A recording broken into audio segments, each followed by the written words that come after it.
안녕하세요. 대출의 기술의 안프로입니다. 오늘은 특례보금자리론 소득에 대해서 설명드리도록 하겠습니다. 내가 특례보금자리론을 신청해야 되는데 또는 디딤돌 대출도 사실 해당되겠죠. 적용하는 방식이 같으니까. 근데 이제 이 특례보금자리론을 신청해야 되는데 나는 소득을 어떻게 증빙해야 되는가? 그리고 내 소득으로는 진행이 되는 건가? 나는 좀 애매한데 어떻게 하면 좋을까? 그런 부분에 대해서 디테일하게 오늘 좀 설명을 드릴 거고요. 그러니까 담보도 우리가 흔히 그냥 아파트만 생각하고 빌라만 생각하고 이러는데 사실 깊이 들어가면 굉장히 담보도 다양한 케이스가 많지만 이 소득이야말로 진짜 케바케가 굉장히 많아요.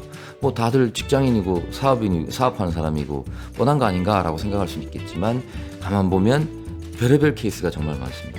예를 들어 볼까요? 같은 직장이어도 이런 사람들이 있죠. 최근에 입사한 사람. 나는 회사를 다니긴 다니지만 급여는 조금만 받고 신고 안 하면서 또 따로 받는 게 있어요. 라든가 난 직장을 다니면서 따로 알바도 해요. 다른 소득도 있어요.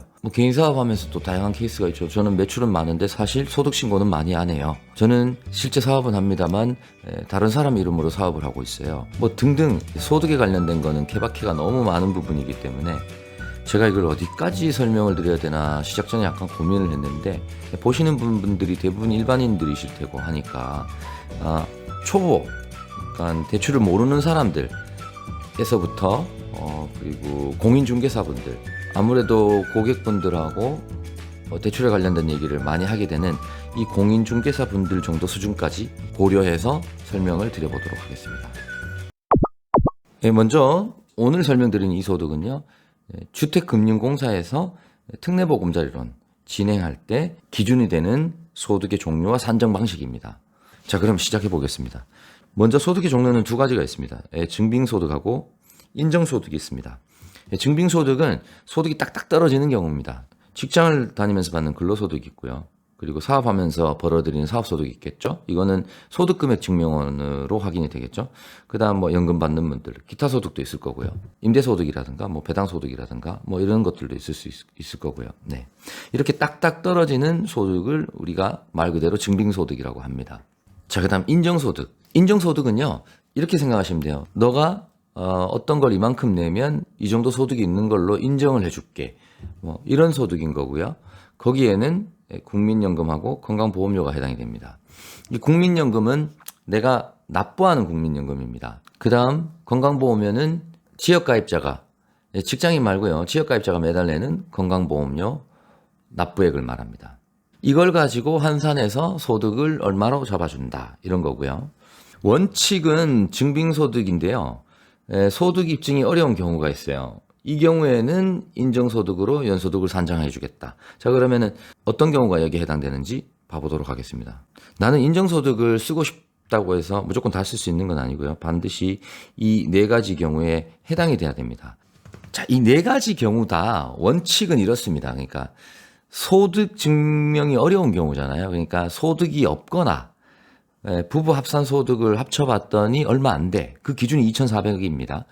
이런 경우는 우리가 인정소득을 쓸 수 있도록 해주겠다. 이런 대원칙 안에서 만들어진 기준들이에요. 그래서 이 기준 안에서 뭔가 입증하는 필요가 있는 거죠. 첫 번째가 나는 소득이 없어요. 소득 신고를 한 적이 없어요. 하는 증빙이 되는 사실증명원을 제출하는 경우입니다. 홈택스에서 발급이 가능하고요. 이 사실증명원은 종류가 굉장히 많습니다. 근데 여기서 얘기하는 사실증명원은 소득신고 사실한 적이 없다. 소득신고 사실 없음 사실증명원입니다. 두 번째는 연소득이 없는 것으로 간주되는 퇴직자죠. 퇴사했으니까, 회사를 그만뒀으니까. 그 다음 폐업, 개인 사업을 하다가 최근에 폐업을 했다. 이런 사람도 장사를 그만뒀으니까 소득이 없는 걸로 간주하게 되는 거죠. 그 다음 연소득이 없는 것으로 추정되는 직장가입자의 피부양자. 그래서 내가 소득이 없기 때문에 내 가족, 어떤 가족의 직장 피부양자로 등록이 되어 있는 이런 경우를 얘기하는 거죠. 이거는 건강보험 자격득실이나 폐업사실증명원 이런 것들로 입증이 가능한 거죠. 전년도 또는 당해년도에 사업을 개시했으나 입증 서류가 발급되지 않는 사업소득자의 경우, 최근에 사업을 개시해서 아직 소득 신고할 게 없어요. 그러니까 보통 사업을 개시하면 우리가 그 이듬해 5월 말까지 종합소득세 신고를 하게 돼 있잖아요. 그렇기 때문에 뭐 최근에 사업 개시했으면은 입증할 자료가 없는 거죠. 이거는 이제 사업자 등록증, 사업을 개시한 지 얼마 안 됐다라는 사업자 등록증으로 입증이 가능하겠죠. 부부 합산 소득이 2,400만 원 이하인 경우, 이거는 근로소득이나 소득금액 증명원이나 제출하면 되겠죠. 자, 여기서 사실 가장 케바케가 많은 건 2번하고 3번입니다. 내가 인정소득을 써야 돼. 어떻게 하다 보니까 내가 인정소득을 써야 이 특례보금자리론이나 뭔가 할 수 있어. 그랬을 때 노력해서 맞추기에 가장 용이한 건 바로 2번하고 3번이에요. 뭐 일부러 회사를 그만둬라 뭐 이런 얘기를 드리는 건 아니고 경우에 따라서 맞추기가 가장 용이하다. 너무 깊이 들어가면 조금 그럴 수 있기 때문에 어쨌든 가장 용이한 부분은 2번하고 3번이다. 자, 그다음 증빙소득의 연소득 산정 방법. 자, 내가 증빙소득자예요. 직장인을 예로 들어볼게요. 2개년 증빙소득을 확인하는 거고요. 최근 2개년. 현재가 2023년이니까 2023년 2월이니까 예를 들면 지금 신청하려고 하면 2021년, 2022년 근로소득을 입증하면 되겠죠.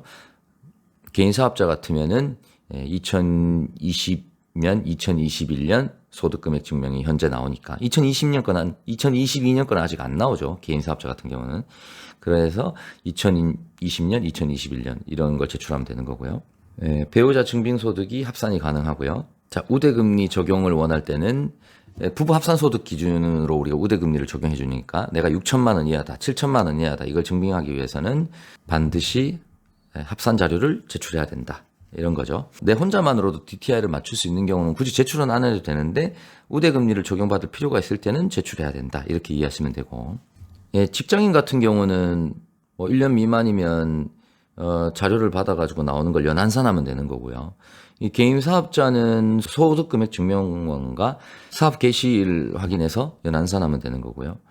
연금소득도 받은 지 몇 달 안 됐어요. 1년치가 안 나와요. 그럴 경우에는 환산해서 적용한다. 그 환산할 때는 일할 계산한다. 몇 개월치로 환산하는 게 아니라 총 1년 365일 중에 며칠 동안 발생한 소득이냐 기준으로 계산하게 된다. 뭐 개인이 계산하면 좀 복잡할 수도 있는데 그냥 뭐 그런 정도 이해하시면 될 것 같고요. 최근 2개년치 소득을 받아가지고 차이가 20% 이상, 20% 초과해서, 그러니까 20% 초과하는 경우에는 평균 소득을 쓰게 돼 있어요. 20% 이하인 경우에는 그냥 최근 소득을 쓰게 돼 있는데, 만약 그 차이가 20% 이상 벌어진다. 그러면은 평균 소득을 쓰게 돼 있어요. 근데 또 이런 내용이 있어요. 증감한 소득이 지속 가능성을 가진 상시 소득인 경우에는 2개년 평균 소득으로 산정하지 않고 최근 소득, 가장 최근 연도의 소득을 적용할 수 있다. 이런 내용이거든요. 뭐 이렇게 복잡한데 이 산시까지는 안 보셔도 될 것 같고요. 이 부분 있잖아요. 이 부분은 잘 모르면 좀 헷갈리게 들릴 수 있는데 이런 내용이에요. 그냥 쉽게 설명드리면 같은 회사를 쭉 다니고 있는 일반 직장인들 같은 경우는 뭐 이런 사례가 흔하진 않을 것 같고요. 보통 연봉은 젊을 때는 계속 연봉이 올라가니까 최근 연도 연봉을 적용하면 될 것 같고, 나이가 많이 들어가면 연봉이 점점 좀 떨어지죠. 그랬을 때는 이런 계산을 한번 해볼 필요가 있겠죠. 근데 가장 흔한 경우는 이런 거예요. 개인 사업자가 소득금액 증명원을 봤더니 나의 최근 2개년도의 소득금액 증명이 20% 이상 벌어져 있습니다. 뭐 2020년에 5천만 원이고 2021년에 예를 들면 1억이에요. 그러면 20% 이상 벌어져 있죠? 이랬을 때 원래 기본은 평균 소득을 쓰게 돼 있어요. 그러면 이제 7,500만 원을 쓰게 돼 있는데, 그런데 가장 최근 연도인 1억을 적용할 수도 있다는 거죠. 어떤 경우에 지속 가능성을 가진 상시 소득인 경우에, 사업하는 사람 경우에는 내가 이 사업을 계속 하고 있어요. 계속 하고 있기 때문에 나 앞으로 계속 이만큼 벌 거예요. 이런 의미에서 입증이 되면 최근 연도를 적용해서 쓸 수도 있다. 이런 거죠. 이 특례보금자리론을 신청하는 개인 사업자분들은 자기의 최근 연도, 그러니까 2개년도, 지금 2023년 2월 기준으로는 2020년과 2021년의 소득금액 증명원을 미리 한번 떼봐서 내가 수입금액 말고요. 소득금액이 얼마인지 한번 보시고 판단해 보실 필요가 있습니다. 자, 연금소득자는 소득 발생 기간이 1개월 이상이어야 됩니다. 그런 경우에는 연한산에서 적용하는 거고요.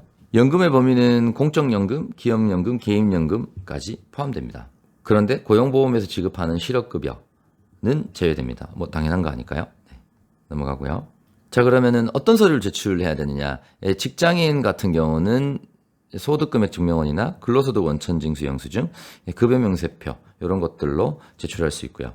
연소득 산정 방식까지는 안 갈게요. 여기까지 가면은 얘기가 너무 깊어져요.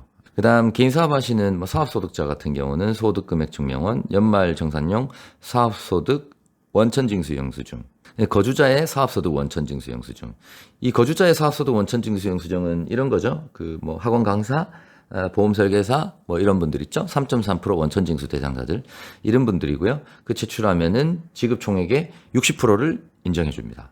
예를 들어서 내가 보험 설계사로서 판매 수당이 2022년도에 뭐 1억이에요. 그러면은 60% 적용해서 소득을 6천만 원까지 인정해 준다는 거죠. 또는 이런 자료도 가능하네요. 종소세 과세 표준 확정 신고 및 납부 계산서. 자, 연금 소득자는 연금 수급권자 확인서 이걸로 하시면 되겠고요. 뭐 기타 소득자는 소득금액 증명원으로 제출하시면 됩니다. 저는 휴직 중인데 어떻게 증빙해야 되나요? 이런 경우는 휴직 직전 2개년 증빙소득 확인해가지고 휴직 전 최근 연도 어쨌든 자료 제출은 2개년 제출이 원칙입니다. 2개년이 안 되면 적용은 최근 연도 소득으로 적용한다. 자, 그러면 저는 복직했어요. 복직한 지가 얼마 안 됐어요. 이런 경우는 그럼 어떻게 되느냐? 여기 있네요. 복직 이후 3개월 미만인 경우에는 휴직자로 간주해서 휴직자와 동일한 방식으로 처리를 하고요. 3개월이 이제 넘었다. 그렇게 되면은 복직 이후에 받은 급여를 다시 연한산에서 적용하게 됩니다. 저는 최근에 퇴사해서 최근에 사업을 폐업해서 소득이 없어요. 이런 경우에는 퇴직증명서, 건강보험 자격특실 확인서 제출해도 직장 퇴사한 게 나오죠. 그다음 폐업증명서 이런 것들로 증빙해서 연소득이 없는 걸로 간주해서 인정소득을 쓰면 된다. 이런 거고요. 직장가입자의 피부양자인 경우 연소득이 없는 것으로 추정한다. 해외 소득의 산정은 나는 소득이 해외에서 있어요. 이런 경우는 어떻게 하나요? 아포스티유 인증을 받을 경우에는 이를 소득금액 증명원으로 간주한다.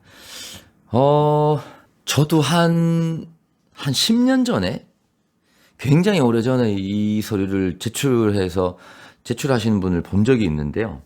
영사관 막 들려야 되고요. 어쨌든 굉장히 번거롭다. 번거롭지만 해외에 계신 분들은 이렇게 가능은 하다는 거고요. 해외에 계신 분들이 사실 애매한 거는 그러니까 이런 경우가 제일 애매해요. 그러니까 해외에서 뭔가 돈을 버는데 국내에 집을 취득하려고 했더니 아포스티유로도 소득 증빙이 안 돼요. 국내에서도 소득 발생이 없어요. 이런 경우가 사실 제일 애매해요. 해외에 계신 분들은.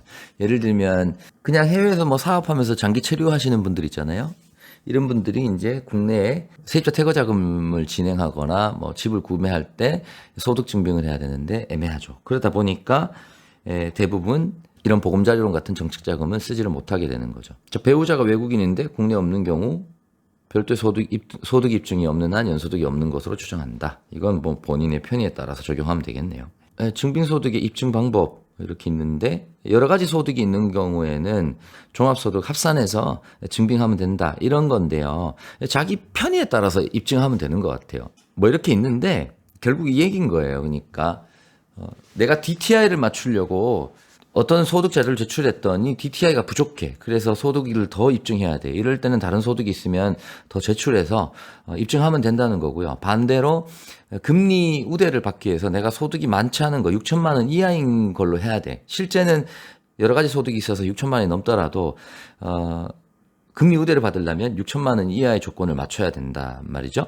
그러면 내 근로소득이 5천만 원이고 연금소득이 또 뭐 한 3천만 원 있다고 쳐요. 그러면 근로소득 자료만 제출해도 되겠죠? 자, 근로사업소득, 그러니까 증빙소득인 경우에 전년도 소득 입증 자료가 발급되지 않는 경우, 그런 경우에는 전전년도 자료로 산정이 가능하다. 이런 얘기인 거죠. 자, 또 이런 부분이 있어요. 이 경우는 뭐냐면요. 이런 거예요. 그러니까 개인 사업 하다가 내가 똑같은 장사를 하는데 여기서 여기로 옮겼어요. 그러다 보면 이제 사업자 등록증의 내용이 조금 바뀔 수 있잖아요. 근데 업종업태에 동일하면 영속적으로 인정해 주겠다 이런 거고요. 보험 설계사분들도 뭐 보험회사를 옮겨 다닌다든가 GA 대리점을 옮겨 다닌다든가 이런 일들이 많으니까 소득이 계속 영속적으로 발생했다는 걸 인정해 주겠다는 거고요. 학원 강사들도 마찬가지예요. 뭐 이 학원에 있다가 저 학원을 갔어. 계속 소득이 영속되는 거니까 그런 걸 다 인정해 주겠다 하는 거고요. 이거는 이 자료 제출할 때 자기가 유리한 쪽으로 제출하면 돼요. 내가 소득을 많이 인정받는 게 유리하다. 그 전에 자료를 인정받는 게 유리하다면 그걸 제출하면 되고, 인정받는 게 오히려 불리하다 이러면은 제출 안 하면 되겠죠. 여기 이렇게 있잖아요. 소득 발생 기간 충족 여부는 재직증명서, 건자득 확인서 등으로 증명이 가능하다. 그러니까 가장 흔한 경우가 그런 거죠. 3.3% 원천징수 하는 뭐 설계사분들이나 학원 강사나 뭐 이런 사람들은 재직증명서로 그걸 입증해야 된단 말이죠. 그러니까 내가 과거에 그 전에 다녔던 학원 자료는 나는 제출 안 하는 게 유리해. 그러면은 지금 학원에 재직증명서만 제출하면 되는 건 거고요. 그 전에까지 다 제출해야 되는 게 더 유리하면 그 전에 것까지 다 제출해서 인정을 받으면 되는 거죠. 소득 종류에 따른 입증 서류는 내용이 중복돼서 그냥 넘어가도록 하겠고요. 자, 인정소득을 쓰는 경우 여차저차해서 내가 이제 인정소득으로 해야 되는데, 그때 입증 서류는 국민연금 같은 경우는 연금 산정용 가입 내역 확인서, 건강보험료 같은 경우는 건강보험 자격득실 확인서랑 납부 확인서, 요거 두 가지 제출하면 되고요.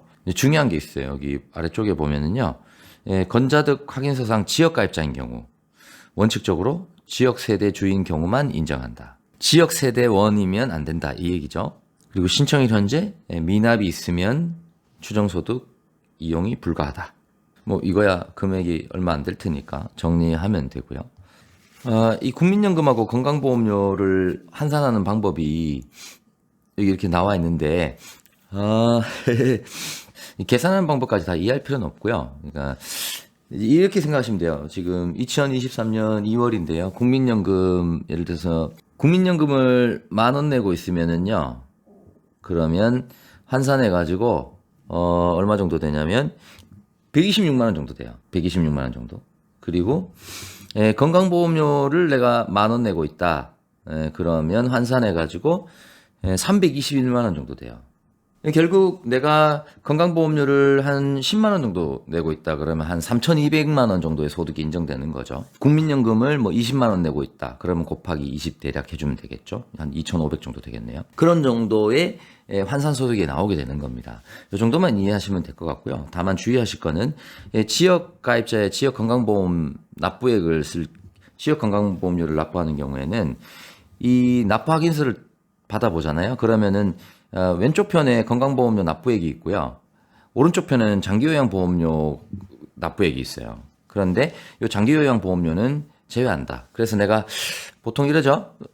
건강보험료 얼마 내세요? 그러면 한 달에 저는 뭐 한 달에 한 20만 원 정도, 한 달에 한 10만 원 정도 냅니다. 이러면은 그 중에 뭐 몇천 원은 장기요양보험료인 거예요.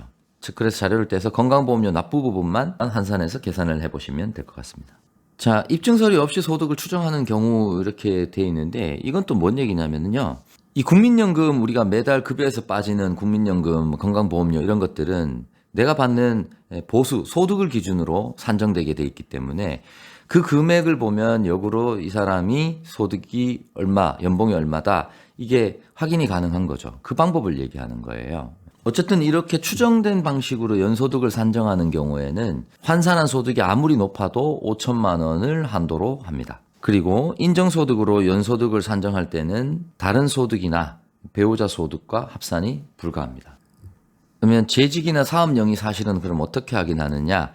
기본적으로 건강보험 자격득실 확인서로 확인을 하고요. 건강보험에 가입되지 않은 경우에는 재직증명서 등으로 확인도 가능하다.